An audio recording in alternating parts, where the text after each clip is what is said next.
Imagine waking up tomorrow and being able to choose which currency you use to buy groceries, pay your salary, or save for retirement.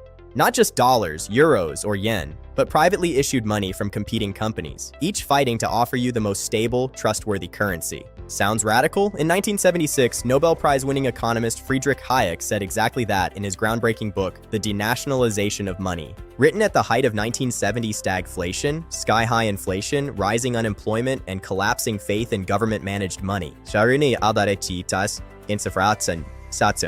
Hayek's short but explosive work challenged one of the most sacred assumptions in economics, that the state must control currency. Today, as we debate Bitcoin, central bank digital currencies, and endless money printing, Hayek's ideas feel more urgent than ever. Let's set the stage. By the early 1970s, the post-war monetary system had broken down. In 1971, President Nixon ended the US dollar's convertibility into gold. The world shifted to pure fiat money, currency backed by nothing but government decree. Central banks printed money aggressively to supposedly fight unemployment, but in actuality funded huge deficits. The result? Double-digit inflation, boom-bust cycles, and eroded savings. Hayek, already famous for his critiques of central planning, saw this as the predictable failure of government monopoly over money creation. He had spent decades studying how politicians abuse the printing press. In The Denationalization of Money, he declared, "Enough. It's time to take money out of politics." Hayek's core argument is simple but revolutionary. Money is no different from any other good or service. It should be produced through competition in the free market, not by a government monopoly.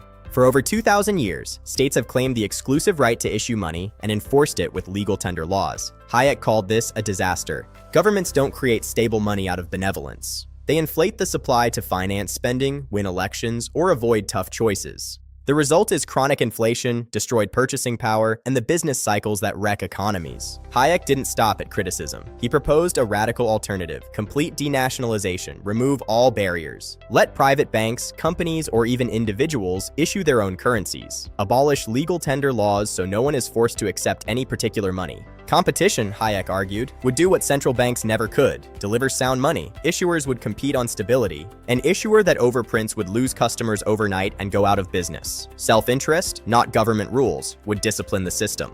How would this actually work in practice? Hayek envisioned a world of concurrent currencies, many different private monies. Shoppers might pay in Hayek dollars from one bank or stablecoin from another. Wages could be negotiated in whichever currency both parties trusted. Exchange rates would float freely. Critics worried this would create chaos. Hayek replied with history and logic. Under fixed exchange rates, Gresham's law says, bad money drives out good. But when people can choose, the reverse happens. Good. Stable money drives out bad. Users naturally flock to the currencies that hold their value best. Over time, only a few would dominate. Hayek even suggested issuers would likely tie their money's value to a basket of commodities to guarantee stability, far more reliable than any central bank's promises. He believed this system would largely eliminate inflation and trade cycles. The lessons from the denationalization of money are powerful. First, government monopoly on money is not a natural or necessary feature. It's a dangerous privilege that has repeatedly failed. Second, competition and spontaneous market order produce better results than central planning.